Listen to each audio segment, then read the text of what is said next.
코로나19 전까지는 세계 경제가 평균적으로 3.7%씩 성장했었어요. 예.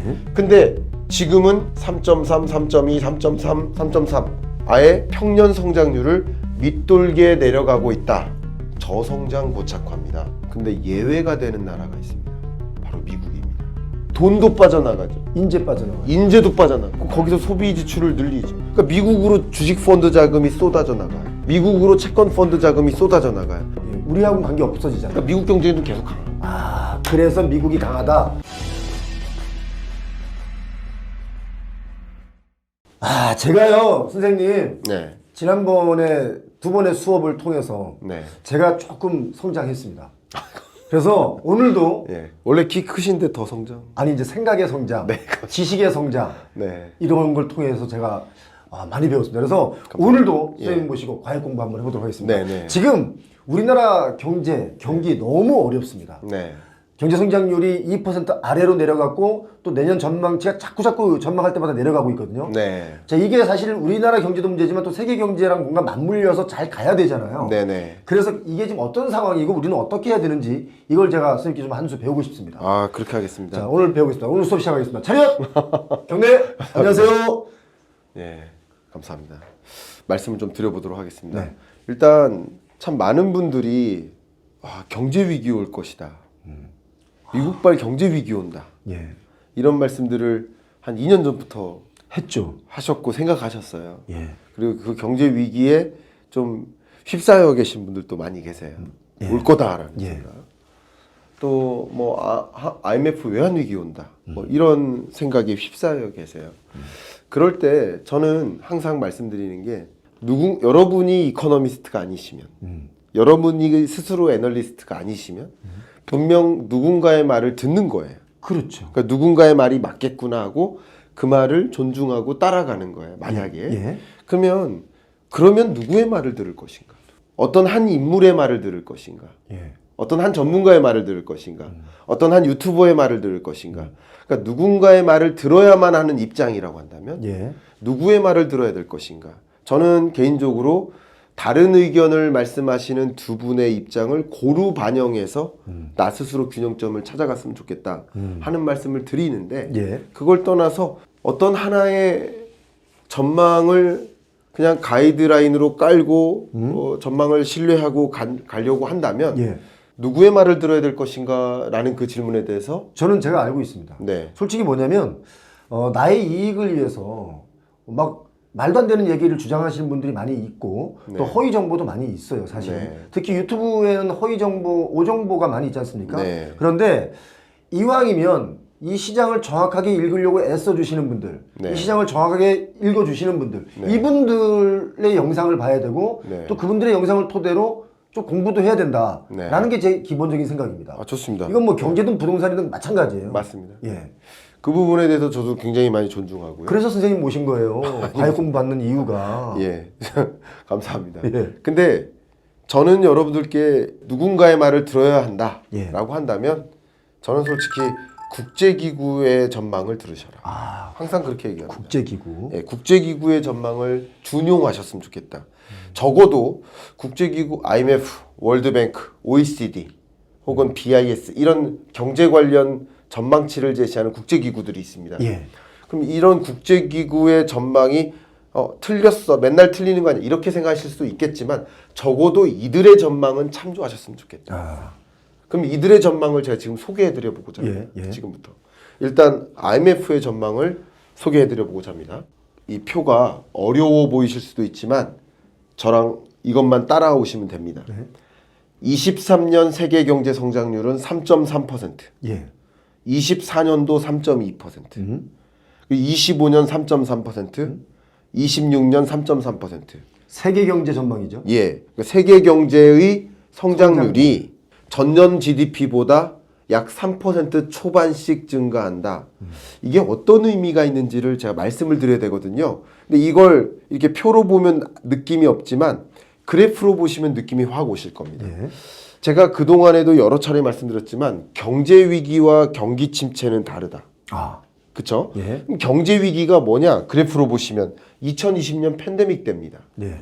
세계 경제 성장률이 마이너스 2.7%로 역성장합니다. 푹 떨어졌죠. 그러니까 GDP 규모가 전년보다 오히려 줄어드는 거. 예. GDP 규모가 줄어드는 현상은 매우 이례적이고요. 1980년 이래로 세계의 GDP가 전년보다 줄었었던 건 80년 이래로 딱 2번 있습니다. 글로벌 금융위기 때, 팬데믹 경제 위기 때.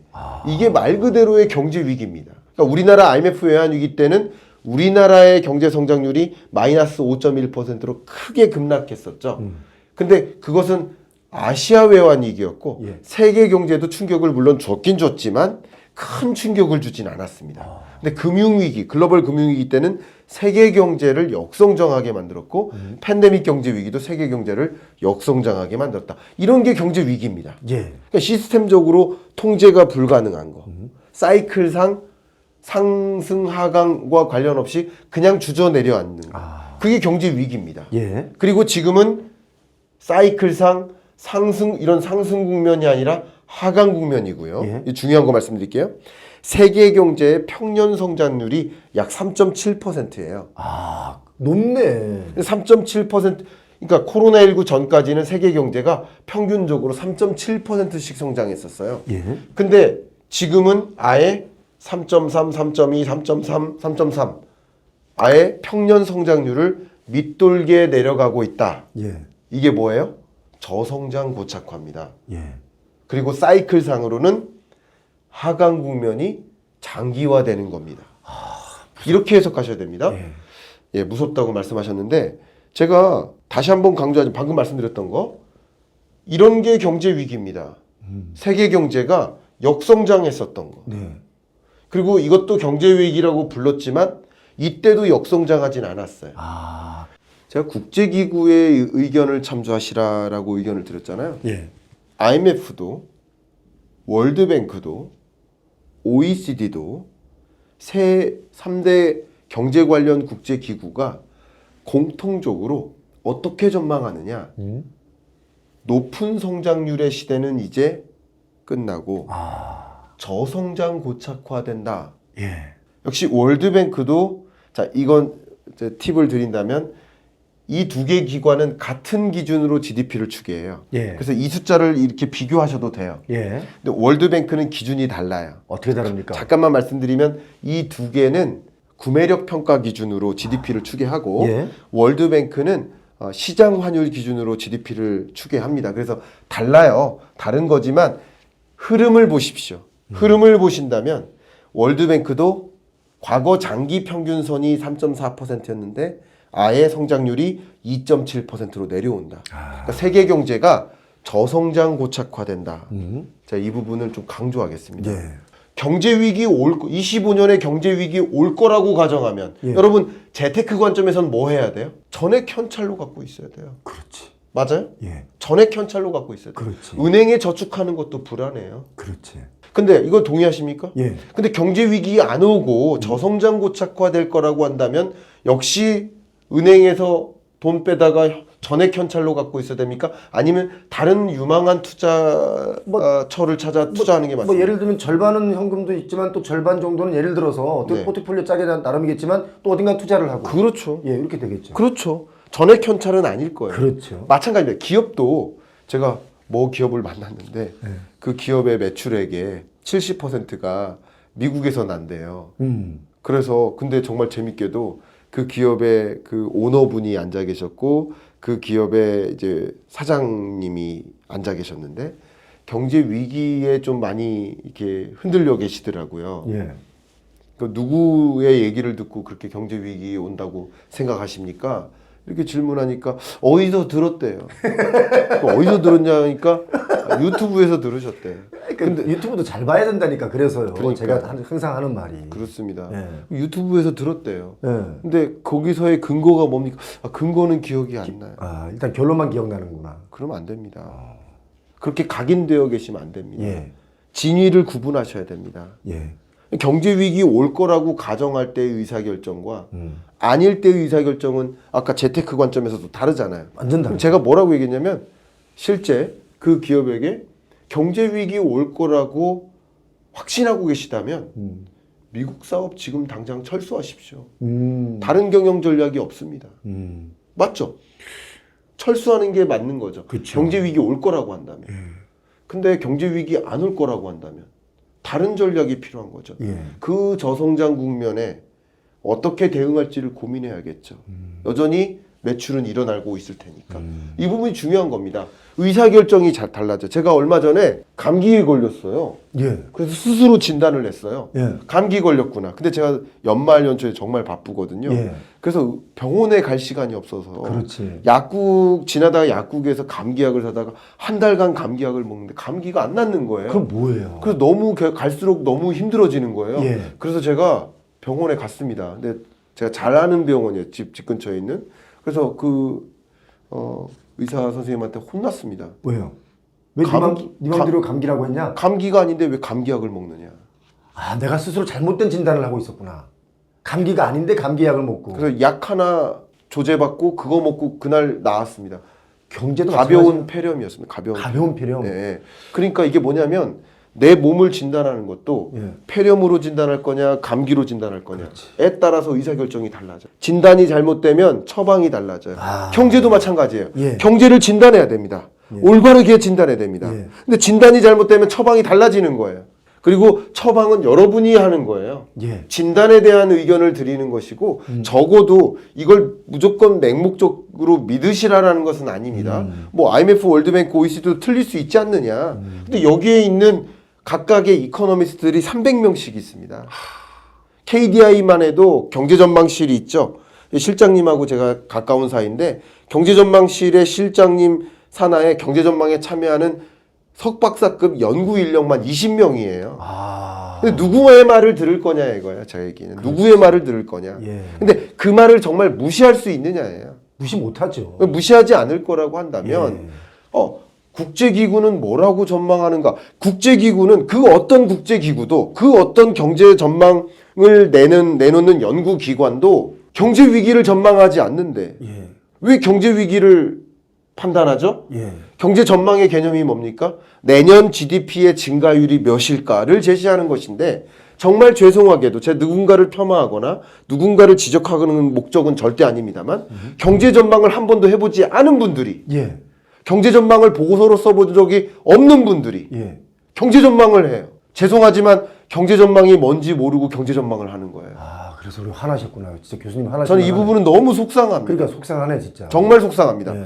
그리고 그냥 경제 위기 온다고 음. 왜 그렇게 생각하세요? 근거가 빈약해요. 심지어 경제 전망이 해놓고 경제 위기 온다고 하지만 경제 위기가 아니라 경기 침체를 생각하시더라고요. 위기까지는 아니고. 경기 침체를 본인이 생각하시면서 경제 위기라고 주장하시는 거예요. 단어를 그렇게 쓴다. 구분하지 않는 거예요. 이거는 정말 문제입니다. 아. 이거는 정말 큰 문제입니다. 범국민적으로 잘못된 경제 상식을 전달하는 과정이에요. 선생님, 네. 여기서 질문이 있습니다. 네. 그렇다면 우리 선생님은 경제 위기가 온다고 보십니까? 아니면 뭐 안 온다 스스로 전망을 해볼 때 네. 아까 감기냐 폐렴이냐를 생각하는 것처럼 네. 어떨 것 같습니까? 많은 사람들이 그걸 되게 궁금하게 네. 생각해요. 저는 저성장 고착화로 전망합니다. 아, 그래서 아까 저성장 고착화. 네. 그게 저성장 고착화로 전망하고 한국 경제도 그러니까 위기라는 표현을 문화학자가 예. 혹은 정치학자가 예. 쓰실 수 있어요. 그렇죠. 저 같은 사람도 쓸 수 있죠. 쓰실 수 있어요. 예. 근데 경제를 연구하는 사람이 위기라고 단어를 쓴다면 그건 경제 위기를 뜻하는데 이코노믹 크라이시스, 경제 위기에 해당하는 그런 성격은 전혀 아닌데 아. 제가 경제가 좋다는 게 아니에요. 제가 언제 좋다고 했습니까? 그렇죠. 저 경제 어려워요. 재작년도 어렵고 작년도 어렵고 올해도 어려워요. 어려운 경제예요. 경제가 어려운 경제지 경제 위기는 아니에요. 아. 2020년 팬데믹 때처럼 IMF 외환위기 때처럼 그냥 시스템적으로 마비가 걸려서 폭삭 주저앉는 그런 경제가 아닙니다. 예. 그렇게 전망을 저는 저성장 고착화로 전망을 하고 있고 다만 제가 어떤 유튜브 채널에 출연을 하거나 어떤 방송에 출연을 하거나 그럴 때 그 해당 유튜브 채널에서 경제 위기 옵니다. 그리고 뭐 한국이라는 그 지구 그림과 지구본과 소행성이 맞부딪히는 막 그런 장면과 함께 예. 경제 위기 옵니다. 모두가 쓰러질 겁니다. 예. 이렇게 저는 그런 표현을 안 하잖아요. 제가 네. 모두가 쓰러진다고 언제 합니까? 그런 얘기 안 하잖아요. 안 하지만 그 해당 채널에서 그렇게 썸네일을 만들고 그래서 여러분들이 그냥 이것도 많은 관행 중에 하나인데 썸네일만 보고 판단하지 마셨습니다. 근데 대부분의 악플들이 썸네일만 보고 달아요. 이런 것은 지양하셔야 됩니다. 영상을 끝까지 보시거나 아니면 그 사람이 주로 논리적으로 제시했던 그 책을 끝까지 읽으시거나 그러고 비판하는 건 적절한데 썸네일만 보고 비판하는 것은 잘못된 유튜브 문화다. 이 의견도 드리겠습니다. 자, 이런 관점에서 예. 정말 중요한 어젠다를 하나 더 말씀드리겠습니다. 세계 경제는 분명 저성장 고착화된다고 했어요. 근데 예외가 되는 나라가 있습니다. 어떤 나라가요? 그 나라가 바로 미국입니다. 아, 그리고 걔네는 왜 이렇게 맨날 강한 거예요? 그 트럼프에 대한 이야기는 제가 지난 1, 2편을 들어서 충분히 말씀드렸죠. 그런 현상을 미국 예외주의라고 합니다. 한번 따라해 주시겠습니까? 미국 예외주의. 미국 예외주의. 그러면 굉장히 많은 2025년의 경제 흐름을 장착하신 거예요. 세계 경제는 저성장 고착화되는데 미국은 예외가 되는구나. 이렇게 일단 25년을 가늠하셨으면 좋겠다. 예. 그런 식으로. 예. 그러면 정말 예외주의에 해당하는 예외에 해당되느냐? IMF의 미국 경제 성장률 전망치. 그러면 일단 보시면 23년 2.9%, 24년 2.8%, 25년 2.7%. 미국이라는 GDP 세계 최대 국가가 예. 쉽게 말하면 항공모함이에요. 고래요, 고래. 고래인데 달리는 속도가 치타인 거예요. 근데 우리나라는 등치는 치타인데 달리는 속도는 코끼리인 거예요. 코끼리도 빠른가요? 거북이인 거예요. 그 달리는 속도. 예. 그러니까 이 속도가 굉장히 빠르다는 것은 코끼리 같은 등치가 치타처럼 막 무섭다. 무섭죠. 예. 이미 GDP가 큰데 예. 큰 규모의 나라가 더 빨리 성장하는 거예요. 예. 자, 그리고 또 중요한 거. 미국 경제에 대한 뷰가 2025년 뷰가 2.7% 성장한다. 이게 뷰예요. 맞죠? 근데 약 1년 전까지만 봐도 미국 경제는 한 1.9%로 소프트 랜딩 올 거야. 또 지난 10월까지만 봐도 미국 경제는 2.2%로 뭐 소프트 랜딩 혹은 노 랜딩에 가까운 뭐 어쨌든 안정화될 거야. 이렇게 보다가 갈수록 지금 최근에 오면서 2.7%로 강하게 성장할 거야. 이런 느낌입니다. 예를 들면 우리 표영호 대표님이 저를 딱 만났는데 100m 전방에서 봤어요. 예. 야, 잘생겼다. 예. 근데 10m 전방으로 왔어요. 봤더니 아니네. 이런 느낌인 거예요. 예. 아니 교수님은 멀리서 봐도 잘생겼고 지금 가까이서 봐도 잘생겼어. 그렇게 말씀해 주셔서 감사한데 어쨌든 100m 전방에서 그러니까 저의 모습은 똑같은 거예요. 그렇지. 근데 2025년에 미국 경제는 뭐가 어떻게 될지 몰라도 그럴 거예요. 그죠? 그럴 거야. 근데 그럴 거라는 것이 100m 전방에서 봤을 때 작년 이맘때 봤을 때는 생각보다 이제 조금 징후가 보이겠지. 조금 저성장화 되겠지. 근데 갈수록 가까이 와서 보니까 아니야, 아직까지 강하네. 이게 조정입니다. 조정. 조정과 전망은 달라요. 전망치에 대한 조정이 계속 상향 조정되고 있다. 이런 느낌입니다. 예. 제가 그냥 정말 경제 전망을 정통적으로 설명드리는 겁니다. 예. 이렇게 보시면 됩니다. 근데 미국 경제는 왜 강할까? 첫 번째는 미국이 트럼프식으로 먼저 말씀드린다면 미국이 세계의 공장을 다 불러온대. 미국으로. 그렇죠. 예. 한국도 이미 그렇게 움직이고 있대. 공장이 이동한다. 이것을 숫자적으로 표현하면 해외 직접 투자라고 합니다. 간단히 말하면 직접 투자예요. 기업들이 미국에 설비 투자를 하는 거예요. 그럼 돈이 어디로 쏠려고 하는 거예요? 한국에서 벌어 모은 돈을 미국에다 갖다 쏟아붓는 거예요. 예. 두 번째, 공장 지면 무슨 일이 있을까요? 우리나라의 핵심 인재들, 주재원들을 그쪽으로 대대적으로 파견해야 돼요. 예. 제가 주재원 교육을 참 많이 가거든요. 예. 여기저기 뭐 삼성부터 뭐 대기업 강의 다 다니잖아요. 그러니까 그런 주재원들이 예. 파견될 때 글로벌 경제의 흐름을 알아야 되잖아요. 예. 이런 얘기를 많이 해드립니다.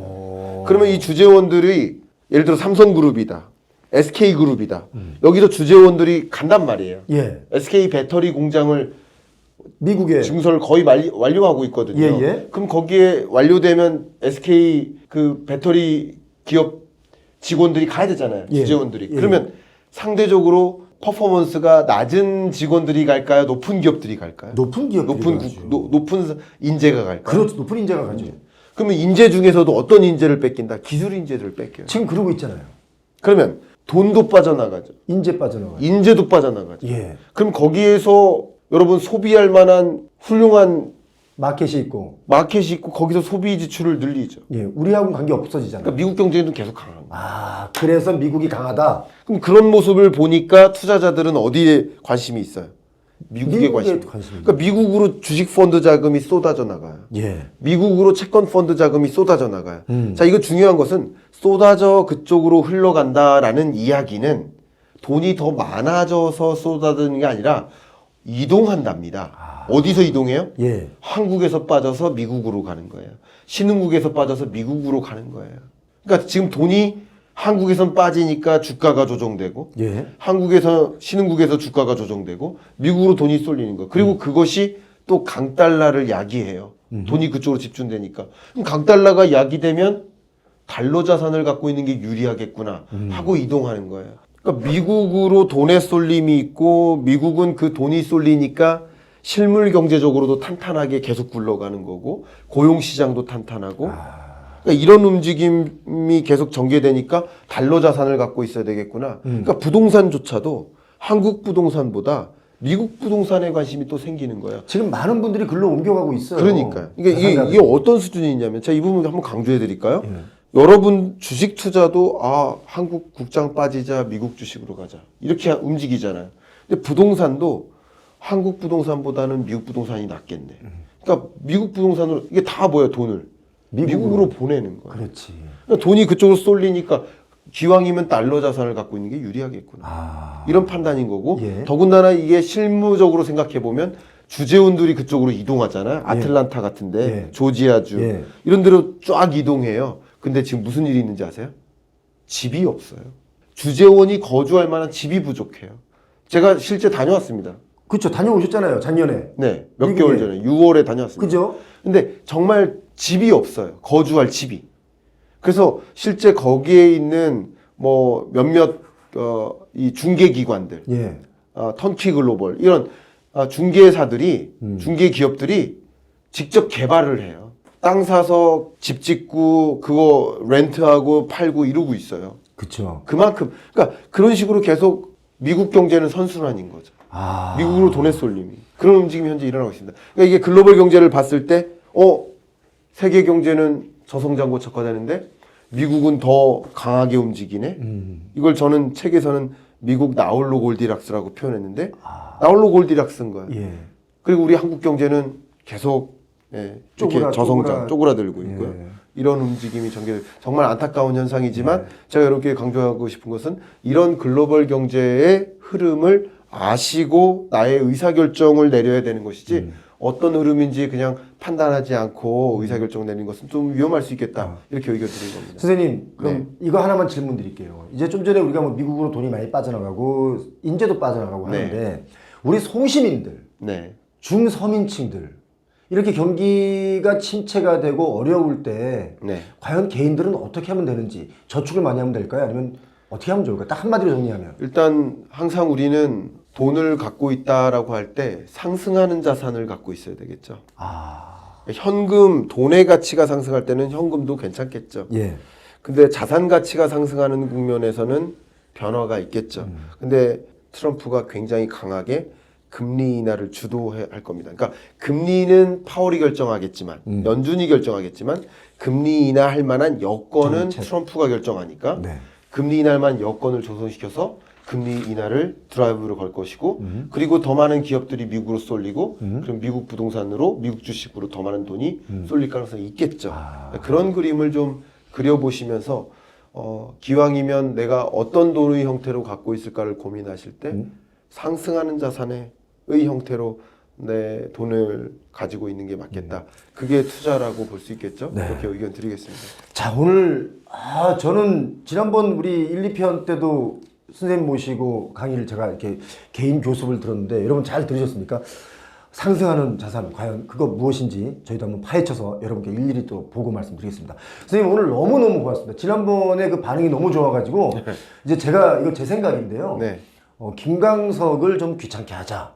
그래서 때때로 이렇게 좀 경제적인 강의를 쉽게 저 같은 그 경린이 경제 어린이들에게 좀 가르쳐 주시면 고맙겠습니다. 근데 선생님, 저는 지금 저 자료를 보면서 저 자료를 제가 따로 또 보고 싶거든요. 네. 저걸 제가 어떻게 받아볼 수 있는 거예요? 아, 이거는 이 링크를 예. 관심 있어 하실 만한 분들이 링크를 이 고정 댓글 상단에 예. 올려드릴게요. 야. 그래서 이건 사실 구독평이거든요. 예. 여러분들이 이런 그냥 유튜브 영상만이 아니라 여러 가지 자료나 그래프나 혹은 글이나 이런 여러 형태로 좀 받아보고 싶으시다, 관심 있으시다 예. 하시면 고정 댓글에 있는 링크를 통해 한번 확인해 주시면 어떨까 의견. 지난번에 이거 자료 어디서 만나냐고, 어디서 볼 수 있냐고 엄청나게 많은 메일이 와서 한번 제가 여쭤봤는데 아무튼 잘 알겠습니다. 네. 자, 그러면 여기서 수업 끝. 네, 감사합니다. 감사합니다.